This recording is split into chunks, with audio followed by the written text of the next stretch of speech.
Hello, hello, hello, hello, hello, hello. Give me a few minutes. Good to see you, Alex. Hey, Georgie. G'day, Morgs. Give me a few minutes. We'll have a few more people join, and then we'll jump right in.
Alrighty, let's fucking kick it. Hello, and welcome to everyone who has joined today. The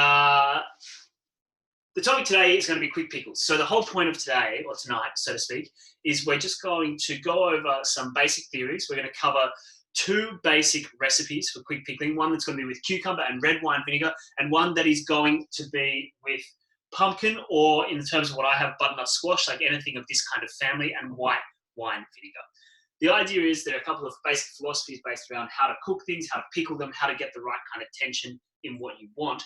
But what we are really going to be focusing on today is just generally like pickle etiquette, how to go about. We'll go over how to clean we'll go over how to clean your vessels, if you're going to use vessels, how to seal them properly so that you can use them for longer and keep them out of the fridge if you so choose. And then we're also going to go over, different ways to sort of change the way in which you pickle if you just have excess things, or if you want to play around or fuck around at home.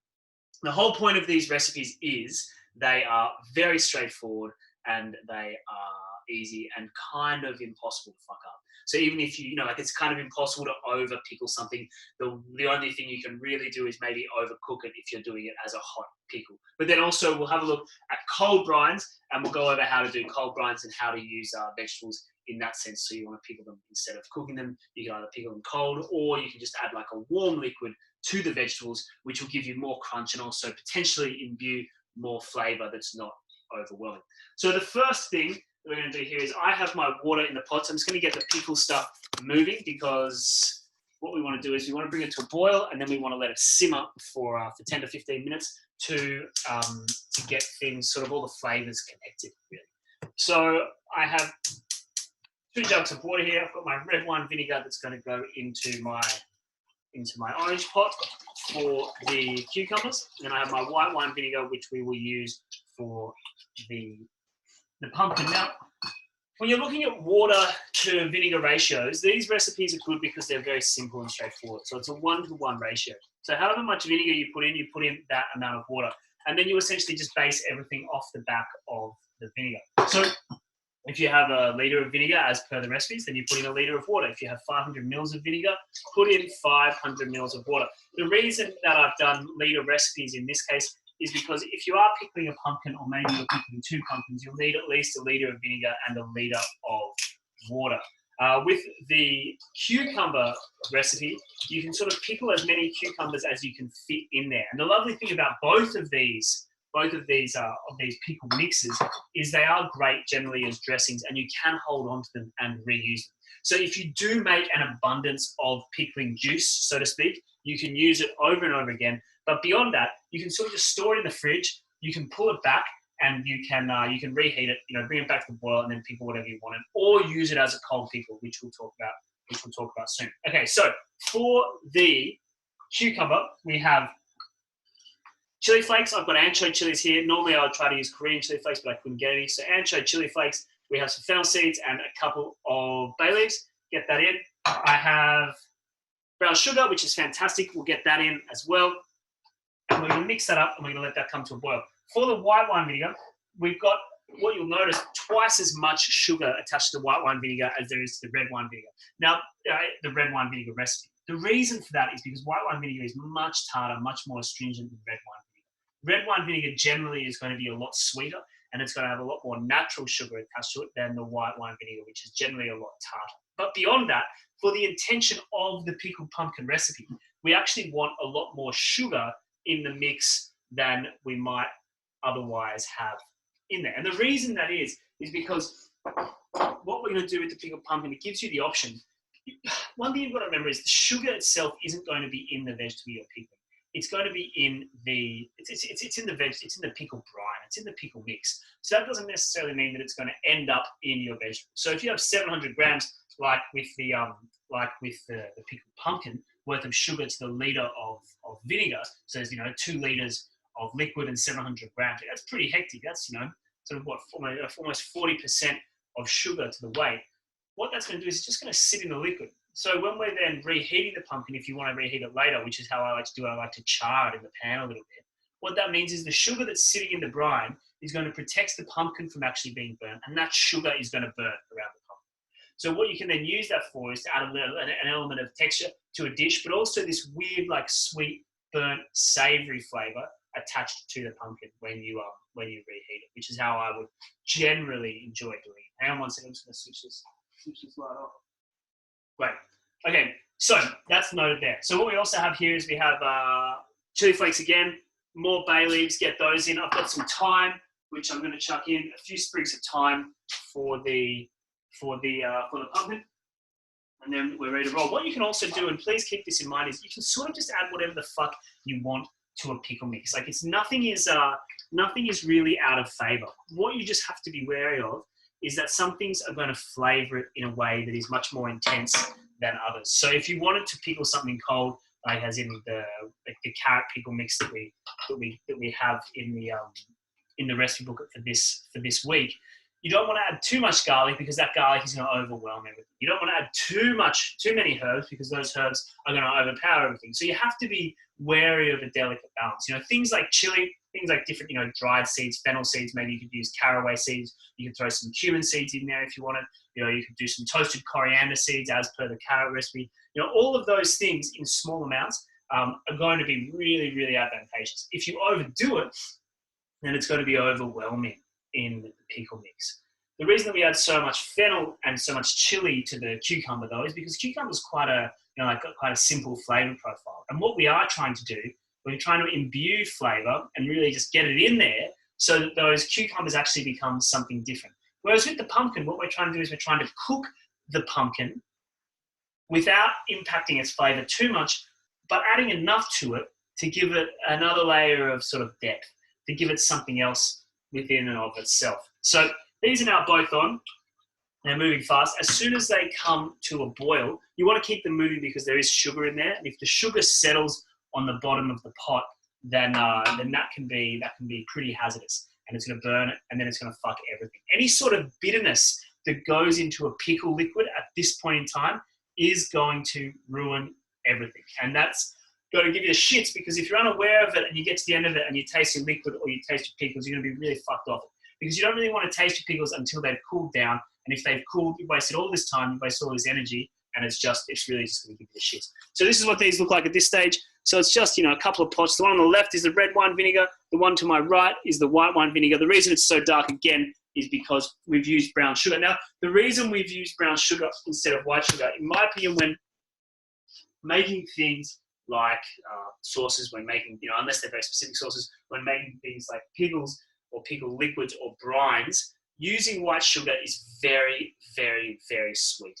Like, all you kind of get are sweet notes. If you use soft brown, dark brown sugar or soft light brown sugar, what you're going to get is much more rounded in flavor instead of something that's just pure sugar. And that's what you want to really, in my opinion, avoid. Like, if you make pickles and you bite it out and all it is fucking sweet, then it's not a great pickle. Like, a pickle should really be a balance between sweet, savory, salty, and then if you want, in and of itself, as a manner of highlighting whatever vegetable or whatever you are pickling within it. Now, going back to this idea of pickling anything you want, you can pickle anything you want. Like, if you have stuff in abundance, if you have different fruit, you have different vegetables, you have flower buds, as I suggested, you can pickle all this stuff and you can make it really interesting. You can just see what happens. But what I have here is a bunch of pickles that I made back in 2017.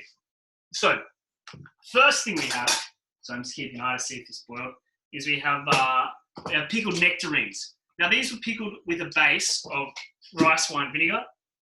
Oh, fucking hell. Black pepper, bay, and I believe some coriander. Now, like, these look pretty fucking gnarly. Now, just keep note, if you do want to keep pickles for a longer period of time, you shouldn't be sticking your fingers into the brine. You don't want to be taking dirty hands, even if you feel like they're clean, and sticking them in there, because this has to be a really neutral environment. So always try and use a clean fork or a clean spoon to pull stuff out, because otherwise you'll dip your fingers in there and then a week later, everything might be totally stuffed.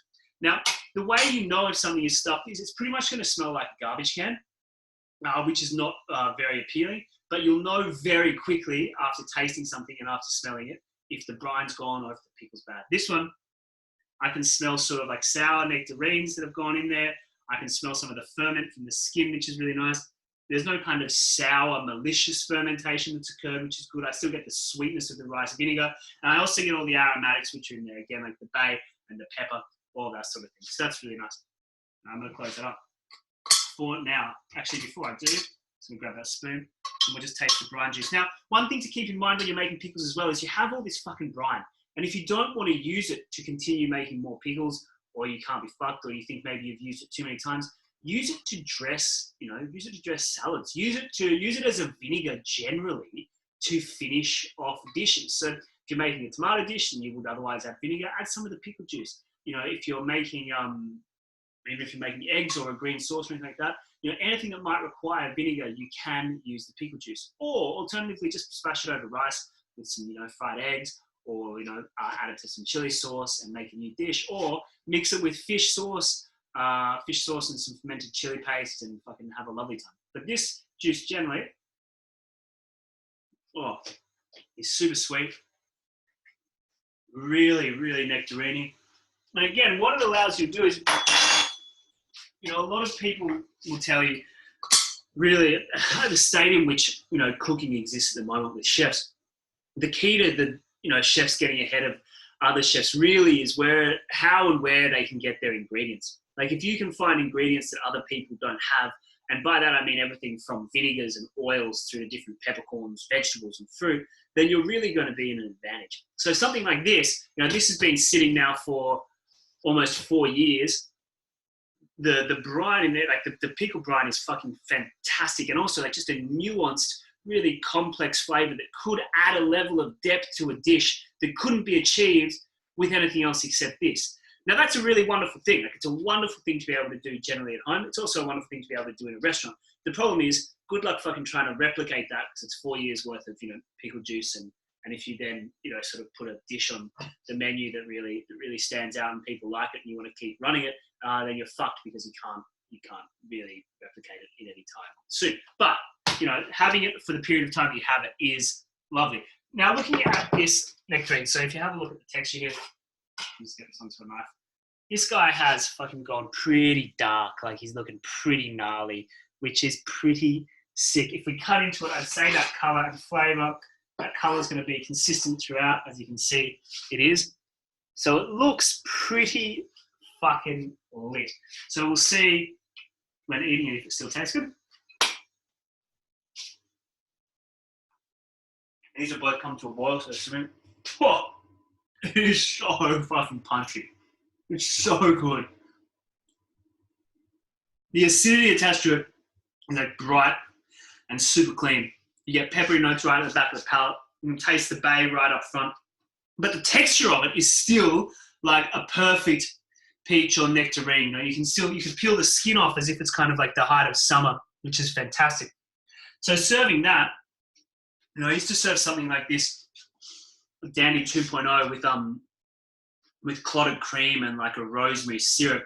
And the nice thing is like you get nice, fatty, rich dairy attached to something that is kind of overly ripe and sour and still like fragrant in its texture. And it's a really nice balance that you can play with. It's a really fun thing. Okay, so moving on to the next thing. These little guys are essentially like little imeboshi that we made about the same time. They're still hanging around, which are fucking so sick. All right, so we've got these tiny little plummy guys, and they're fantastic. So if you have a look at this, again, it's kind of like tiny little plums. A lot of them have actually started to break down. There's still some whole, but these are like, so these were made with a rice vinegar base, really high sugar. But what's coming out in the aroma is just the fruit. Like the fruit is punchy and right there. There's still, seeds are still in. Oh, and they're just so clean and refreshing. The syrup attached to it is so nice and sweet. And what you can actually see, like that is just so, it's so fucking tasty. So the thing is, yes, that takes 4 years to get there. But what's really nice is if you actually have a look at what's at the base here, we can just come up here, you might be able to see there's just so much kind of lovely flavour in there. And it's just fermenting and fermenting. And that's been kicking along, as I said, for the last 4 years, which is a nice thing. It's not going anywhere.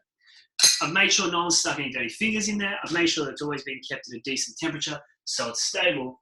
And that's just, something to serve with cheese, something to serve with some ice cream, something to serve, alongside again, like Asian food, or even if you were to mix that through right at the end of making a stew, so you get these like really wild pops of ripe and sort of fresh acidity. A really nice way to go. Really nice way. Now what we have here is we have some peaches and pickle in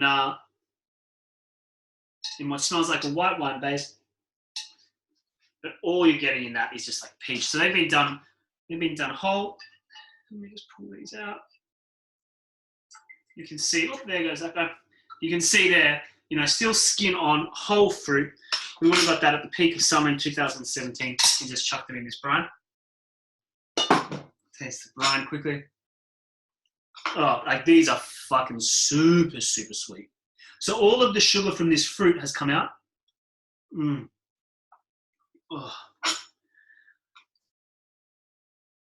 Just, when you taste something and it's fucking just really weird and interesting and fun. So this would have been made again off a white wine vinegar base. You could do it off the champagne vinegar pickle that I suggest in the recipe. I'll just double the sugar content because at this time of year, certainly because these aren't ripe, but you would go back to normal sugar content at the height of summer because all of the sugar that will be found in the fruit will be enough to let it go. But it's just,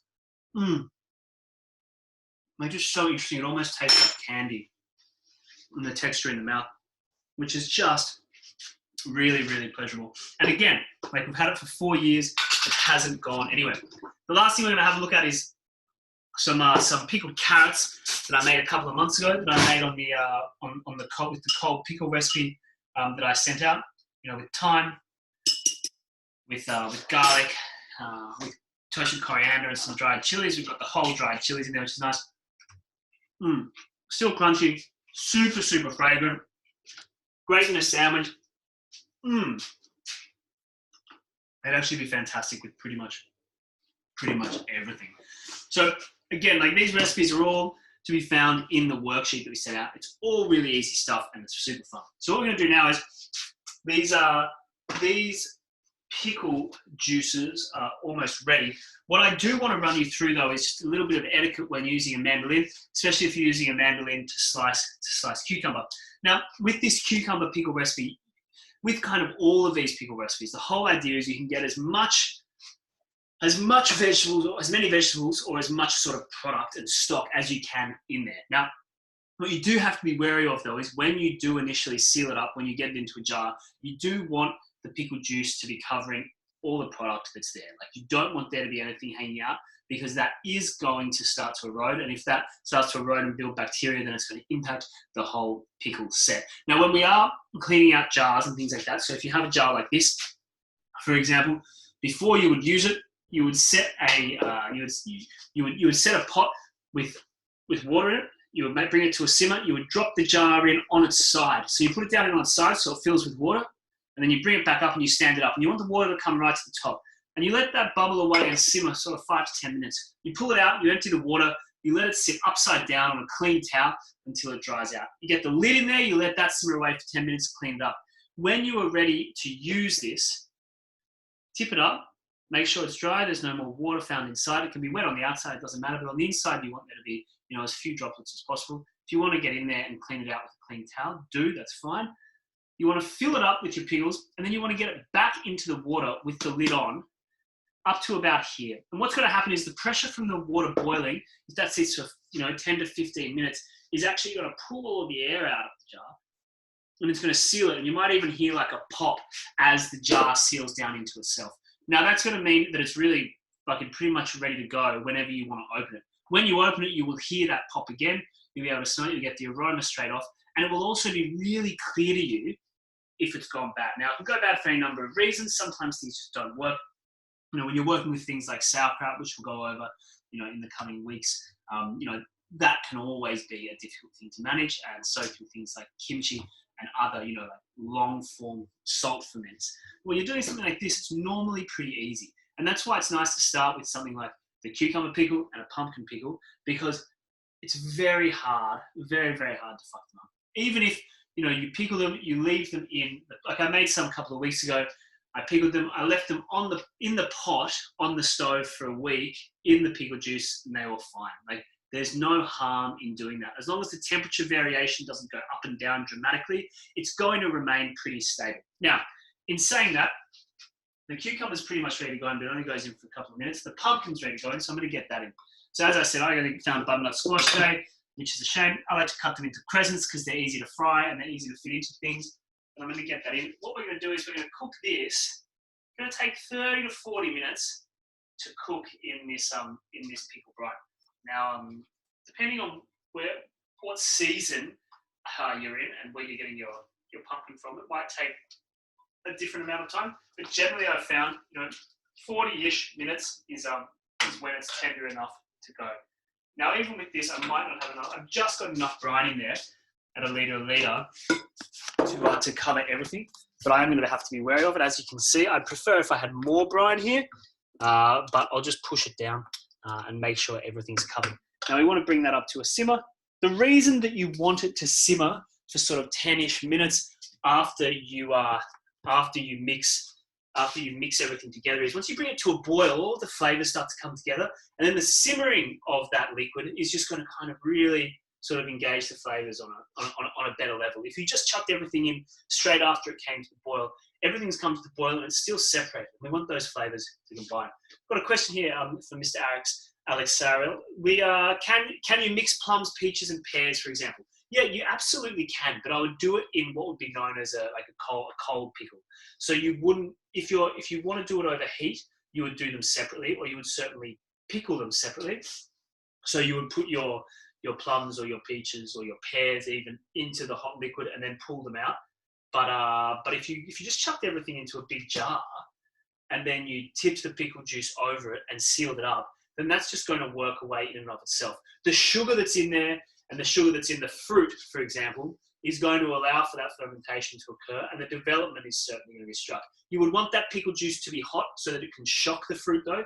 If it was cold pickle juice going onto fruit, the fruit's just going to sit in it, and it's just going to be like in a weird briny thing. So you do want to shock it with a bit of heat, and they'll all develop at different stages, which could be nice. So 2 weeks, 3 weeks, a month, 2 months later, the plums might be much more developed than the peaches, but that could be a wonderful thing. The pears could be, much less developed than everything else, but then 2 years later, the pears could come into play, or 6 months later, the pears might be perfect. And it's just a nice thing to be able to watch. But also, pears that have been hit with a hot pickle, after a couple of weeks, are going to have absorbed that flavor. Now, if you are going to pickle things like pears, make sure that you peel them, because that's going to allow the flavor to really get into the flesh. Things like peaches, nectarines, and plums, they do not need to be peeled, because they will break down with the heat and the sugar, and that flavor will get in there. Like peaches, nectarines, their skin is so soft that just sitting in that liquid will start to break it down, and then the flavor can get in. So don't worry about peeling those. If you do want to take the time to peel peaches, well, I mean, it's kind of up to you, but it's a bit of a shit fight, especially in the middle of summer, and you'll waste a lot, and it's kind of a bit of a waste of time. But you can. To be honest, I'm just kind of a bit of a lazy cunt when it comes to this kind of preparation. And then you call it rustic, and everyone's like, "Oh, it's so fancy," and it's it's true. It's it doesn't matter. Anyway, the point being, what we want to talk about now is mandolin. We want to talk about good mandolin technique. Now, if people haven't used a mandolin before, this is a mandolin, a Japanese cutting device where you can remove the blade if you so choose, and you can sharpen it. You can sort of take it off here, and you can get it there, and then you can run it over you can run it over your steel if you like. You can adjust it so it can make it thicker cut and a thinner cut. However, they're often very, very sharp, and they will hurt you if you cut yourself with them. So there are a couple of things with regards to, let's say you're mandolining a cucumber, right? So we've got a big old cucumber here. We have a tip here that's a bit longer. And we have a tip here that's a bit flatter. We've got a big old cucumber. Now, what we want to do is we want to take the flatter tip off, because we want to use the longer tip as a protective guard for our fingers. Now, as you are mandolining, I'm just going to grab my bowl here, you always try not to look away from where your fingers are on the thing that you are mandolining. Just a quick question as a side note, what temperature should we keep the jars in? Your kimchi in the fridge. Kimchi in the fridge is totally fine, but it's not going to develop as fast. Like kimchi generally needs, if you're starting a kimchi off, you're going to need room temperature, things that are above 18 to 20 degrees. Otherwise, there's not going to be any development.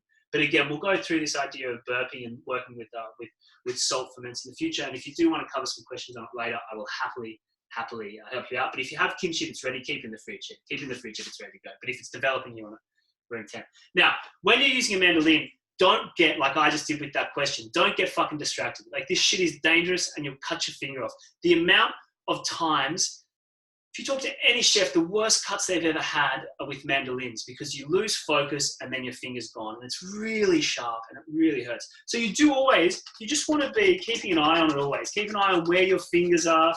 You don't really want to be looking up at a screen. You just want to sort of put a lot of pressure, like a lot of active pressure downwards, and then slide it across, so that all it's going to be doing is slicing on the blade. If you're not putting enough pressure down, it's going to catch on the blade, and it's not going to give you a clean cut. So you may as well not be using a mandolin. You're trying to put pressure down.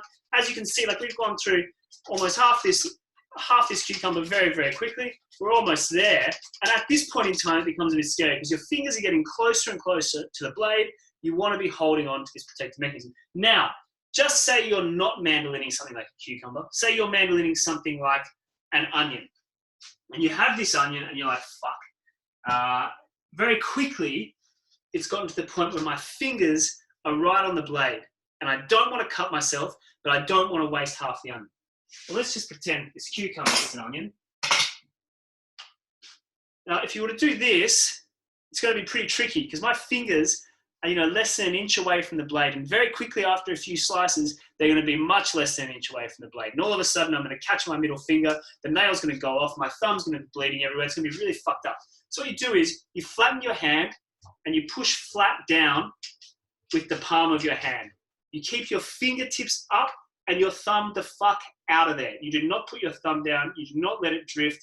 You just push down with your hand. You get nice little Japanese slices, very happy. But also you can push it all the way, pretty much all the way to the end. Now, if you get to a point where you're, see, like, and you can get very, very close, right? If you get to that point and you're like, well, there's nothing protecting you on the back, you can switch it around, do the same thing, and you can get one more cut out there. But if it gets to that, fuck it. You don't need to use it. Like, it's not worth cutting your fingers off just to get an extra slice of cucumber out of a mandolin. Put it in the bin, eat it, crunch it, it doesn't matter, or just chuck it in the pickle mix as something a bit thicker. Now, what we're doing here now is we have our cucumber pickle ready. So as simple as this cucumber pickle is, it's on a simmer. It's very easy. All we're going to do is get as much cucumber into this liquid as possible. We're going to let it cook for 2 minutes, and then we're going to switch it off the heat and we're going to let it cool in the liquid. It's really as simple as that. Looks like this pot might not take much more than what's in there now, which is fine. And that's it. Like, it's 2 minutes and then it's done. You let it cool, you let it sit overnight on the stove. Now, just keep in mind, when you do add cold cucumber to a warm liquid, the temperature is going to drop quite dramatically. So you can just turn it up a little bit to make sure it comes back up to the simmer. Once it gets to a little light simmer, you want to turn it back down. Time it for 2 minutes. It's really hard to overcook this. Like, if you overcook it, all you're going to do is just have soft cucumber. It's nice to have a bit of crunch. Now, these pickles are fantastic in sandwiches. They're fantastic. Oh, they're fucking great on burgers. They're great with fried chicken. They're great with normal chicken. Again, they're great with rice. They're great in salads. You can use it pretty much for anything. You want to eat it with cheese, eat it with cheese. It's a way to go. So having something like this at home, just in the fridge, is really, really convenient because it sort of just adds an extra element to anything that you're cooking. Like, if you want a very easy side that's going to be good for your gut bacteria, that's going to be tasty, a little bit sweet, crunchy, fresh, then you can grab something like this out of the fridge that's taken you literally like 10 minutes to make, and you're ready to go. But the key is, again, like, what you're doing is you're just giving it a little bit of a blanch, and then you're just letting it cool in the pickle liquid. And that's it. Now, you wouldn't want to do anything with it until it's cooled. You don't want to jar it up while it's hot and close the lid, because that excess steam, one, is going to impact what's happening in that environment, but also it's going to continue cooking in that way, which we don't want to do. As we discussed with stocks, you don't want to be putting hot things in the fridge because it's going to impact the environment of the fridge. It's going to impact the temperature there, and it could potentially fuck with other things that you have there if you've got meat and cheese and other vegetables in there, which you want to avoid at all costs. Like, you've got a fridge for a reason, to keep everything fresh and to make sure that stuff doesn't go off sooner than it needs to, and also just to preserve what you've got. And what we're trying to do here is make something that is a preservation of an item, really. So you've got to keep that in mind. Now, this still hasn't come back up to the boil. This cucumber fucking killing me. It has really dropped the temperature. I'm going to turn the temperature of the pumpkin up a bit as well, because that's not a single either. Now, one of the recipes that's in there in the worksheet this week is pickled red onions with balsamic and cane sugar. Now, if you're going to do this is a bit of a different recipe to what we're treating here. Here we're doing a very, very quick pickle with the cucumbers, where you drop it in the heat and then you switch the heat off and you let it settle. With the pumpkin, we're putting it in the heat and we're cooking it until it's cooked and soft, with the skin on, and then we're letting it cool and settle. With the pickled red onions and balsamic, what you do is you essentially you blanch the onions in the mixture, you pull the onions out of the mixture while it's on a very heavy boil, and you let them cool. Once all the onions are cooked, you let the pickle juice cool, and then you combine two cold ingredients together.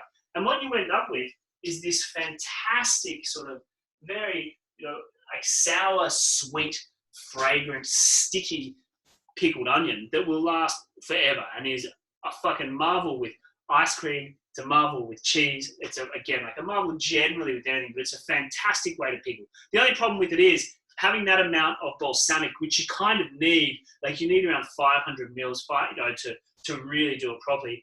It's going to cost you a bit of money, but it's fucking worth it. Just buy the cheap shit. It doesn't matter. Don't do it with good balsamic. It'd be a fucking horrendous waste, like a disgusting waste. But if you buy like cheap, shitty balsamic, get it into a pot, add some cane sugar, like a fuckload of cane sugar, 250 grams, and it makes it so sick. But again, chili flakes, ancho chili flakes, dried chili flakes, Korean chili flakes, get it in there. Slice the onions as thin as possible, or if you want to do them a bit thicker, you can obviously, but, you know, as thin as possible, ideally on a mandolin, so that you can just blanch them for 45 seconds in that liquid, and then it's ready to go. So I'm about to turn the heat off. When you know that the cucumber is ready in this instance is when it started to change color a bit. So you can see here it's gone from, yeah, this is a good example. So you can see it's gone from this to looking a bit more like a McDonald's gherkin, which is fantastic. And then switch it off, let it cool. Tomorrow morning, you have four cucumbers worth of pickled cucumbers, which you can jar up and have a fucking great time. Now, the pickled pumpkin in and of itself is going to take a bit longer. Let's hope this butternut squash goes well. But what I was saying before about being able to add anything you want to a pickle mix, you very much can, which is a really nice thing to be able to do. So, you know, you got some spare pink peppercorns, chuck them in. You got some cumin, fucking chuck it in. You got some extra thyme, chuck it in. Doesn't matter. It just doesn't matter. As long as you don't add anything in there that's going to spoil or make it, you know, overly indulgent or overly intense, like too much garlic. You know, it doesn't. You know, you don't want to put anything that's really going to cook in there. So you don't want to put, you know, again, as I said, too much garlic. You don't want to throw any onion in there. You wouldn't put carrots or celery in there to add to the pickle juice. You know, you could pickle them in and of itself, but that's a different story. Again, but beyond that, what you can also do is just kind of pickle whatever you have. Like, you have a glut of celery, chop it up, chuck it in, pickle it, see what happens. You have too many onions, chop it up, chuck it in, pickle it, see what happens. You know, I wouldn't recommend pickling things like oranges because it doesn't necessarily work all that well, and you're probably going to get the best out of an orange just by peeling it and eating it. Pickling apples can be fun, but you do want to pickle apples that are well unripe. If you pickle apples that are unripe, what you're going to do is you're going to draw the sugars out, and they're going to be fucking weird and textured and very, very fun. I was out scrumping about September last year. I was down in West Sussex, down at a friend's house. But it's great property down there where his girlfriend grows flowers, and he sort of just wanders and farms. It's a beautiful place. It's a sort of 16th century house at the bottom of a wildflower meadow set within an ancient chestnut woodland. It's fucking idyllic. I'm out scrumping. And for anyone who doesn't know what scrumping is where you go and you shake other people's apple trees to take their apples to make cider. Kind of like, you know, old Foxy and old Beaver down in, you know, the Fantastic Mr. Fox story. They would scrump to a degree, but they would kind of just steal cider more appropriately. But if you wanted to make cider and there were trees around, you know, orchards, so to speak, you could go on other people's properties, you could fucking shake the trees, you put a mat underneath, you take the apples, it's called scrumping. And so we were doing a lot of scrumping. There are a lot of beautiful apples down West Sussex way. Don't get me wrong, some fantastic apples. And Ted was really he really wanted to make cider, so he started making it. He was doing a fucking great job. Like, it was very close to being fantastic. Anyway, it was fantastic. We went scrumping. Fucking Brian Ferry has like 20,000 trees in his orchard. He doesn't do anything with them. It's like scrump heaven. Like, why has that many trees? No one knows. Apparently he just wanders around them all the time, you know, full garb, just wandering around his orchard, not eating the apples and not making cider. So if you scrump, you can take advantage of that. I don't actually know exactly how to get there, but I'm sure there wouldn't be too much security if you were to try and figure it out. And if you found people scrumping, you'd probably be pretty happy if you said you were making cider. Don't mention my name. Probably not the best idea. Not sure he would have any fucking idea that I was there to begin with. Anyway, not really important. So you can also pickle apples is what I'm trying to say. But if you're going to pickle overripe apples, it's not going to be the best thing to do. You may as well preserve them in a different way. You know, like do them in like a sour sugar or something like that, because then it's going to be more fun. Because they're going to have so much sugar already, you can really build on it. By pickling them, it's just going to be, you know, the texture is going to get all fucked up. And the key to an apple is a beautiful texture. If you lose that crunch, if you lose that flavour, then you really fucked it. Again, same with an orange. Like, you don't want to fuck with the flesh of an orange. I guess you could play with mandarins or satsumas, as they call them. But why would you when they're good? It's not really worth it. I would say, what else is good? You know, if you're going to pickle things like potatoes, probably not the best idea. I wouldn't recommend it. Sweet potato, wouldn't recommend either. You know, pumpkin you wouldn't expect to be good to pickle, but it actually is. That's why, but you got to up the fucking sugar content, right? I mean, it's not going into the pumpkin, as I said. It's just going to be in the pickle mix, and that pickle mix is going to impact the flavour of the pumpkin. It doesn't mean that sugar is going to transfer into the pumpkin, so to speak. Now, as I was saying, what we would do with this pumpkin recipe once the stuff is cooked is we would take it out once it's cooled. All the sugars are going to have settled in the brine, or in the pickle mix, so to speak. and we're going to pull that pumpkin out. We're going to put it into a pan with a little bit of oil, and we're going to burn it. We're going to add a bit of the pickle juice in there. All those sugars are going to combine. They're going to protect the pumpkin. They're going to char nicely. You're going to get this beautiful, beautiful flavor, like sweet, bitter, sour, and then the really like rich, nice umami flavor of a good pumpkin. You serve that with something like burrata or some goat's curd or a nice fresh curd cheese in any sense, and it's a real banger. It's a real hit. Put a little green sauce on there, or maybe some cracked wheat, a bit of toasted burgle, and you can have a really nice time with that. Or even if you want to, roast some tomatoes, some tomatoes. Now, here's a nice thing with regards to pickling tomatoes. And I was thinking about getting some tomatoes to pickle some today. If you want to pickle tomatoes, I would highly recommend it. Pickling tomatoes is fucking fantastic. Try, if you can though, to pickle them with a soft pickle brine. Something like a rice wine base or a champagne vinegar base. Now, what I said in the worksheet this week, the importance of ingredients is pretty high, especially if you're trying to make pickles that are a bit more distinct and a bit more interesting. Now, I've just used pretty basic red wine and white wine vinegar here for these ones because they're very basic recipes. But if you did have, say, a melange, so to speak, of vegetables that you wanted to pickle, that you wanted to have more of a distinct flavour, you could try taking the champagne vinegar recipe that I put on that sheet and substituting champagne vinegar with anything from Chardonnay vinegar, Riesling vinegar. You can fuck with some port vinegar as well.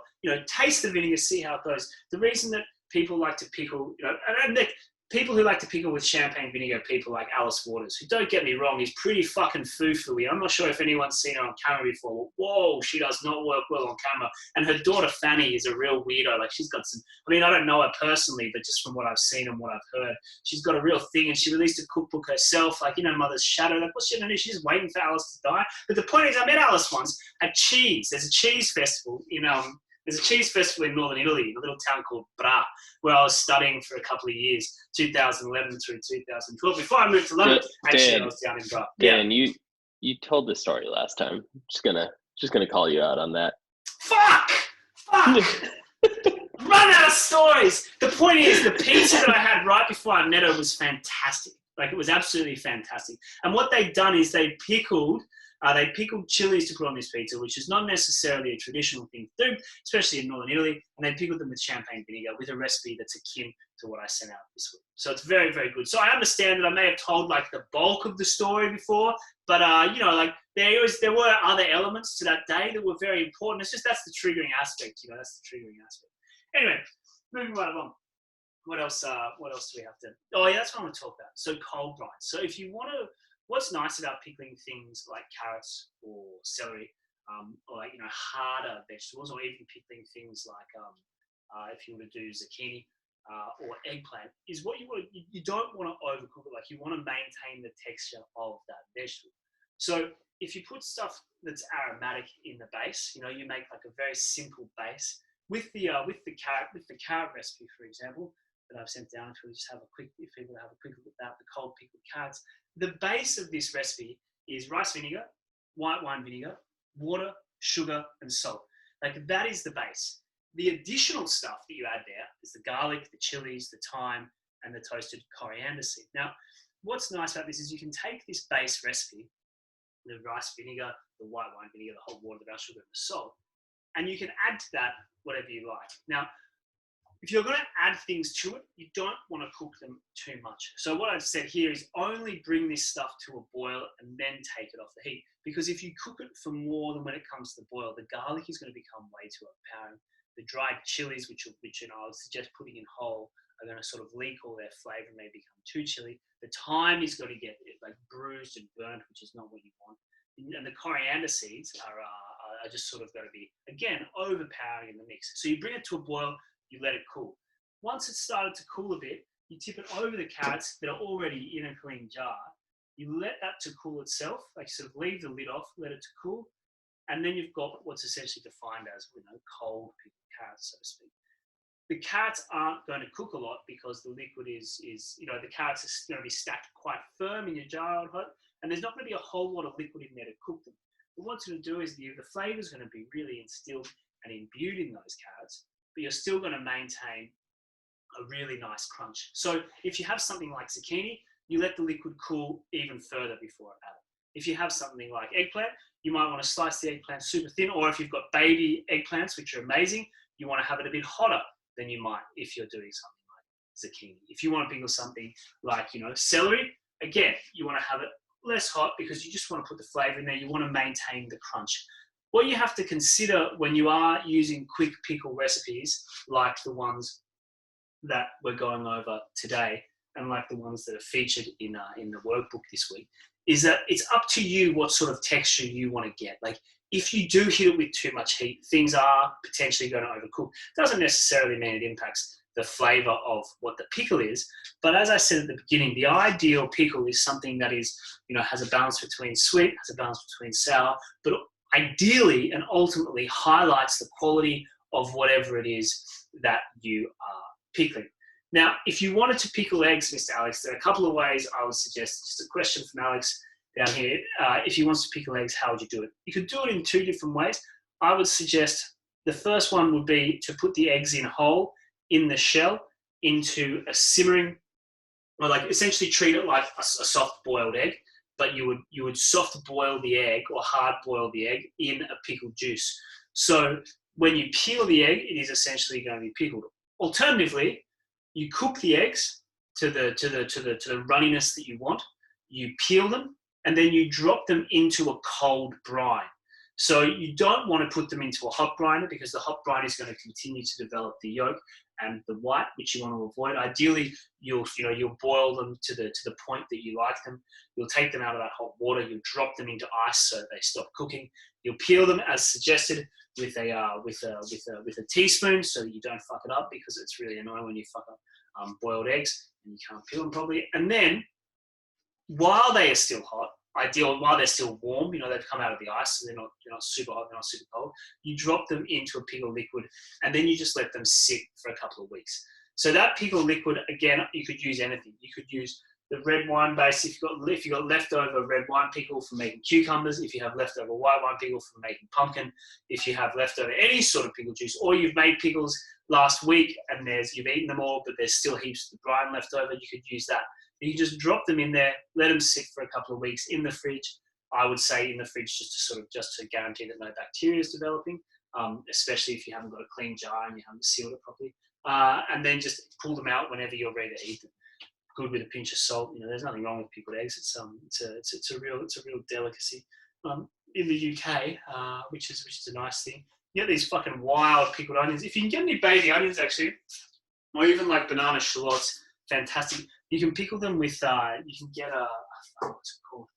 This malt extract. So if you were to make like a white wine base pickle vinegar, then you get a bunch of malt extract, and you put a spoonful of malt extract in there, and you pickle whole onions in that. Oh, that is good. Now the way you'll do that is that you'll peel the onion. You don't want the onions to be big. The biggest they should be, I would say, really, is kind of like this, which is, I've got pretty small hands, so for scale, let's say we use a spoon for scale, because my hands may be inappropriate, but you wouldn't want them to be much bigger than this. If you can get button mushrooms, even better. I mean, they're a real shit to have to peel, but they're totally worth it. But you can also buy pearl onions frozen, maybe, let them defrost, chuck them into a malty little pickle juice. It's going to be a fucking wild adventure. This is going to be worth us right now just checking on this pumpkin. This pumpkin is still a way off, which is great. But the cucumber is looking very set. Now, this pumpkin, essentially, what you want it to be is, when you're testing it to see if it's ready, to see if it's cooked, you just want to make sure you can run a fork through it. If you can run a fork through it, then that is fantastic. Question from Eddie Blackshaw: how many times can you reuse pickle juice? You can really reuse pickle juice as many times as you like. What you'll find is over time, the pickle juice is going to become more intense. So if you have lots of it, bring it up to a boil and then thin it out with a bit of water until it's at the flavor that's reminiscent of the original pickle juice. So it is going to become heavier, or alternatively, you can just use it as a base. So a lot of your, say if you'll make these cucumbers, the cucumbers will absorb a lot of the juice, so you'll lose a bit. So you take what you have left over, you add, you weigh out how much you have. Say you have 500 grams worth of pickle juice. I would add, on top of that, 20% worth of water instead of half water, and then bring it up to the boil, have a taste, see how it's going. But generally, the 20% addition of water is going to be really helpful for however much you have left over, because it's going to give you a measure of where you're at. If you were just to bring that back up to the boil, the pickle juice with the aromats that are in it or the sugar, that's going to become really, really intense and potentially overpowering and a bit overbearing for what you want to use it for. So do keep in mind, just thin it out with water. But that's a good point. But you can just keep using it over and over again until you think it's not tasting any good. And even when you have, run out of sort of things to pickle with it, again, as I said, it's really nice just to use to cook with. Use it as a vinegar. You can pull it out of the fridge and let it develop. It might start to ferment with the sugar in it, which is always a really lovely thing. And it just gives, as I said again, like a nice nuance to the food you're making. It can become a bit dull, if you're using the same ingredients over again. So having that kind of thing to play with at home is always a nice idea. It's really why I like to hold on to these ferments from 2017, because having access to this juice in a way is something that just can make life a bit more interesting on a day-to-day level when cooking, especially over the course of the last 12 months when we have really been all sort of stuck inside and cooking maybe a little bit too much. Now, I don't know how much stuff people are pickling now. If you have pickled a whole pumpkin and you have pickled, say, 4 or 5 cucumbers, you're going to have a lot of pickles to eat. Do feel free to hand them out to people. They're pretty nice. I would recommend eating a lot of them though. They do tend to go quite far. There's nothing wrong ever with having pickles in the fridge. It is something that is very easy and the payoff is super high. I would highly recommend, if you have the chance, to go through and do the balsamic onions, which is really nice. Or, as I suggested, even if you have, something that you're not sure about pickling, like overripe fruit, what you can do is, take the rice vinegar base and just try it out. Because the nice thing about something like rice vinegar is it really pulls flavour into the pickle of what's in there. So if you put plums within it, if you put, peaches or nectarines as I have, that pickle base is going to become flavoured by the ingredients. Whereas using something like red wine vinegar or white wine vinegar, what you're doing is you're putting flavour in to impact the ingredients. So it's kind of very much the reverse. More of a delicate approach is often and at times quite necessary. And it's very important to keep that in mind. Now, people will tell you, and they'll tell you often and again, that pickling is a very difficult thing to do. I don't necessarily agree with that. If you want to sort of, ferment things on salt, then that can be very difficult and it can be very time consuming and it can go wrong, all along the way. But doing something like this, pickling in vinegar is simple, it's straightforward. It's just something that we don't do all that often because we don't tend to think that it's possible. If you were to get tiny little cucumbers, make your own pickled gherkins. There's nothing wrong with that. If you could get capers, salted capers, you could pickle capers, and you can sort of just have those lying around the house, which is a really, really lovely thing. Or and again, like the juice, I use it for so many things, as I would hope you. But with the pickled cucumber, I recommend them highly on hamburgers, with rice, with any sort of salad. Or in sandwiches, or just with eggs, which is a really nice thing, or any sort of curd cheese. The pickled pumpkin, again, you can eat it on its own, fry it up, eat it in any form, really. But I would recommend with the pickled pumpkin, putting it on a pan, getting a bit of char in it, and generally getting it moving. Now, are there any questions for anyone who's here tonight about pickling generally, about this style of pickling, about the management of product, about what they're doing? Does anyone have any questions? Please let me know, because we've kind of, apart from waiting for this pumpkin to cook, we're kind of all done for this lesson, which is concerning. Like, we move so fast. I don't normally move this fast. It must be a Saturday night. We're almost out of quarantine. It's exciting. Not quarantine, lockdown. Whew. But are there any questions that anyone has about this? Who's cooking along at home? Oh, question from Mr. Morgan Level. Gavey, good on you, Gavey. Morgs. Can the jars, when sterilised and ready to go, can they be kept at room temperature? Yes, they can. If you sterilise and you seal the jars, they can be kept at room temperature. That's not a problem at all. So all of these guys have been kept at room temperature for the last 4 years. All you've got to make sure is that the jars are sterilised. If the inside of the jar and the lid is sterilised, and then you use the method of sort of putting it back in the water to add pressure to it, then that's going to make it pretty safe. You do want to avoid having any major fluctuation in temperature. So people do recommend having it in a reasonably dark place. You don't want too much sunlight, especially hot summer sunlight, hitting them, because that will impact the development inside the jar. So if you can keep them in a cupboard, do it. If you can keep them out of the sun, try your best to. But yes, you can definitely keep them. Definitely keep them at room temp. From Eddie Blackshaw, once you crack the seal in a pickle pot, any issues with contamination? No, there generally aren't any issues with contamination once you crack the seal, as long as you don't stick your fingers in there. Like if you're using, try to use. Well, people have different opinions on this. Some people say don't put wood into pickle jars because the wood holds bacteria and that might contaminate it. So always try to use metal. Other people, say different things, that you should always try to use wood instead of metal.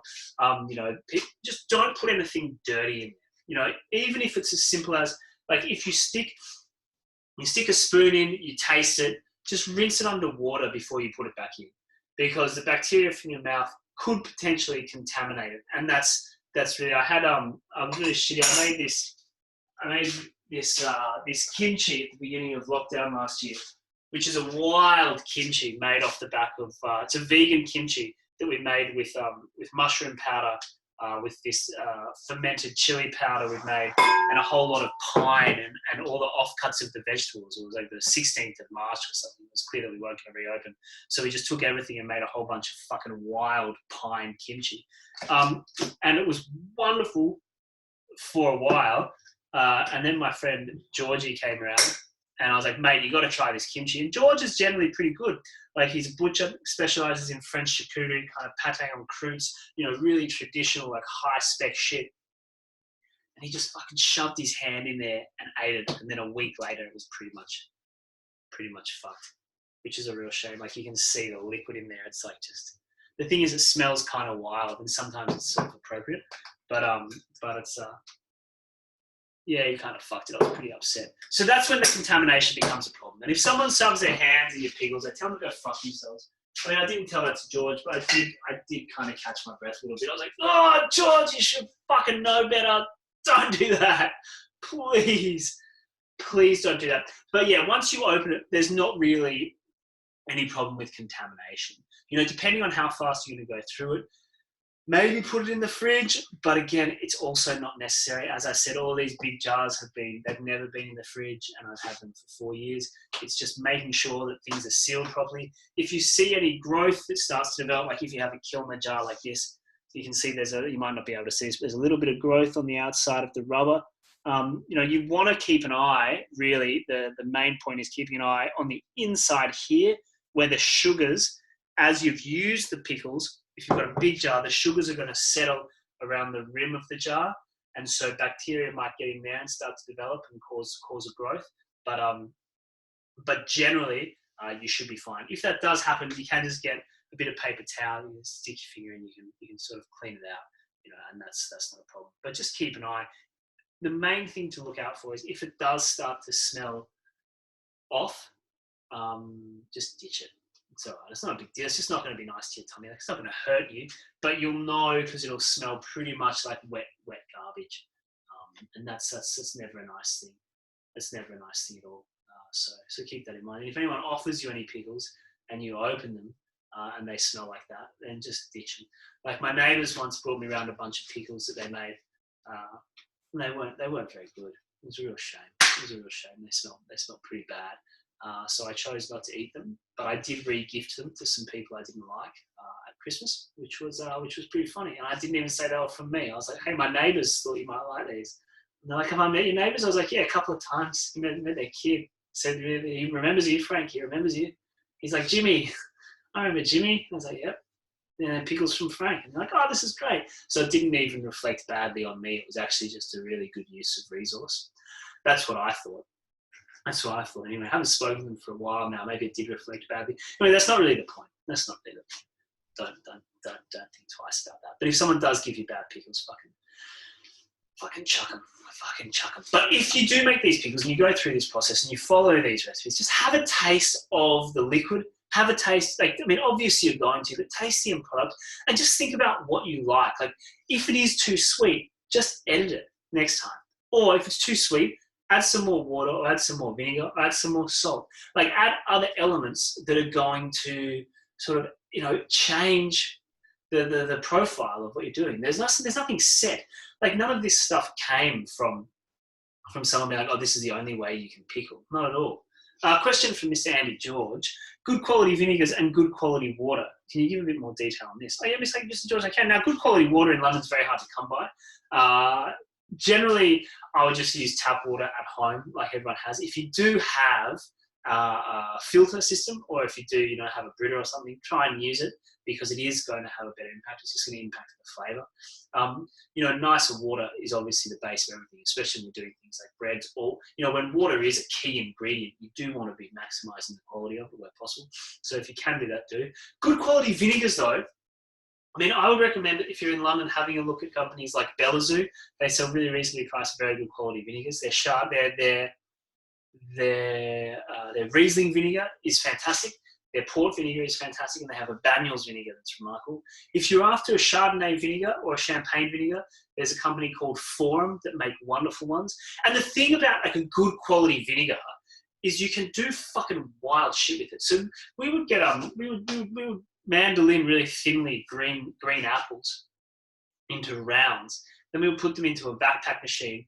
We would put a splash of Chardonnay vinegar into the bag, and then we would compress the bag in the machine so that all the pressure ran out of it, and the change in temperature as a result of the shift in pressure increased the temperature of the vinegar to the point where just the Chardonnay vinegar pickled the little slices of apple, right? And then we served it with a pork dish.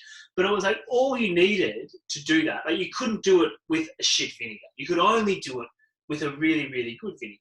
But also it's a lovely way to be presenting a dish as well, because it's like, something so simple, it's easy to achieve once you have the right ingredients. All it comes down to is the vinegar, but also it's hard to pick where the flavour is coming from because the pressure hit. In this instance, the pressure and what it did to the vinegar was really impactful. Pulled all the sweetness out of the apples and really gave it a nice, like almost like apple pickle crisp, because it was sort of still very, very crunchy with the pork.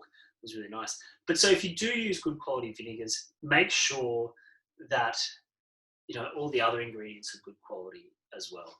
Generally, though, you don't have to. Like as I've just done here, we've got pretty standard red wine vinegar, very standard white wine vinegar. But we're pickling in this instance where we're trying to put flavour into base ingredients. So we're trying to put flavour into cucumber, we're trying to put flavour into pumpkin. When you have ingredients that are much higher quality, say you have, let's think about, say you have some really beautiful like fresh seasoned cauliflower that's going to be nutty and fresh and very herbal. Like you don't want to fuck with that with red wine vinegar or too much sugar because it's going to ruin everything that's in the cauliflower. But if you have something, you put some herbs, in addition to some champagne vinegar with a little bit of sugar, and then what that's going to do is just enhance the qualities of what you've got there. But again, like if you're using a very, very sour, it just depends on what you're using. Like if you're using really the cheapest, shittiest white vinegar you can find, it's going to be pretty tough to digest. If you're using the cheapest red wine vinegar, again, it's going to be pretty tough to digest. But that also has its place in your pantry and in what you're trying to cook. Like, you have to have all these things. It's the issue with using really, really good vinegar all the time is that, well, it costs a lot of money to be able to do that. But it costs more money, whereas a half a litre of vinegar might cost you £1.50 or £1.20 at the supermarket. It's going to cost you £12 or £15 for half a litre of good wine vinegar or good, Riesling vinegar. But again, it's just going to mean that at the end of the day, you actually have a totally different thing. You have something that is much more developed, has much more depth attached to it, and is definitely going to be a base that you will not want to put down the sink. The nice thing about doing stuff with these is if you don't have the space to hold on to them, chuck them out. Morgan, pumpkin, if your pumpkin's done, just turn it off and jar it up tomorrow. Turn it off, cover it, jar it up tomorrow. You're saying it's done. Does that mean you can poke through it with a fork? Great. So turn it off, let it cool in its liquid. Don't cover it, let it cool with air, and jar it up tomorrow. It should be a vibe. I hope you enjoy it. And yeah, if you can, fry it up in a little bit of oil, a little bit of butter, or fry it up with a little bit of oil. Get more of the juice in there so that the sugars really come around and they char up. And that's a really nice way. Well, it's a really nice Nice way to serve it. Andy George, can we get away with good quality supermarket vinegar? Yeah, absolutely you can. You definitely can. You definitely can. I mean, that's what I use tonight. It is good quality stuff, but it just makes it a lot easier as well if you're using stuff that's a bit more accessible. If you don't want to store it, you don't want to feel bad for chucking it out. You know, like you can just it doesn't matter. It's served its purpose. Whereas, yeah, if you are using very expensive vinegars to make pickles, you want to try and conserve that because, well, one, like they take a lot more time to make. It takes a lot more time to make really good vinegars. You know, you want to value that process. You don't want to get rid of it. But you know, if you are going to do something like the balsamic onions, please do not use really good balsamic vinegar, Aceto de balsamico. That would be really silly because it's for something totally different. Just use like bog standard balsamic from the supermarket. That's really easy and not going to cause anyone any trouble. My pumpkin is actually almost ready too. Morg, just with your pumpkin, just pull some out, chop a bit off, and have a little taste of it, and just make sure that it's cooked through, because depending on what sort of pumpkin it is, sometimes it'll go through this period when you cook it in vinegar where it becomes stringy and it's too bitey and it's not quite cooked enough. I just realised doing it with butternut squash, mine feels good, but I think it's a bit underdone. How's it going? Is it all right? Has it cooked through, or could it use a little bit longer? All right, sweet. So I just realised I normally make this with Delica pumpkins, or in Australia there's pumpkin called Jap pumpkin, which they may have changed the name of, which is referred to as a crown prince over here, and they cook in a very specific way. They become very, very creamy very quickly, but other pumpkins, depending on what type of seasons, they don't always do that. So it's good to check. Always try to taste things as you're going. You know, just keep an eye out. But let's give it another 5 minutes on the simmer, and then switch it off, and it should be good to settle. It should be good to settle overnight. So just another 5 minutes. Once it feels cooked and a fork goes through it, and if it still feels like it's got a bit of bite, just do it in 5-minute increments, because you don't want to pass that point where it's gone to mush, because then you'll be very upset. All right, so I think, unless there are no more questions tonight, we've pretty much reached the end. Next week, I think what we're going to cover one of two things. I'm going to cover either yeasted doughs, whereby we'll go through like a base focaccia, and we'll try and go through something like a milk bread, and then a yeasted loaf dough that I learned how to make when I started training as a baker many years ago, called a pane. So we'll go through what to look for there. We'll go through the process of making a focaccia that you can bake off the next morning if you want to do that with us. Or if we don't do that, we'll end up doing, I think we'll go through basic variation of dal recipes, like 3 or 4 different dals. We'll go through how to sort of manage your spices. We're cooking a black dal, a red dal, a yellow dal, and differences, and how to sort of get the most out of that. But I'll let everyone know over the course of the next few days. And again, thank you everyone for coming along tonight. It has been a fucking pleasure. Gabe, thanks for pointing out my reuse of the story. I do appreciate that very much. But as I said, like, it was actually to get to a different point, but I do appreciate it nonetheless. You know, I appreciate it. We got to the point faster. Yeah, we got to the point much fucking faster. Yeah. We got to the point much faster. The point of the story, yeah, exactly. The fucking pizza was very good. Very, very good. And if anyone does have the chance to go to Bradford Cheese Festival, I'd highly recommend it. Either way. But thank you again, everyone, for coming tonight. It's nice to spend Saturdays with you in this fucking lockdown. So have a good night. Please let me know how it goes. I hope the things you've cooked work out, and that you're enjoying the recipes week to week. It's nice to do it. Thanks, Dan. That was great. Pleasure, guys. Thanks, Dan. Thank you so much.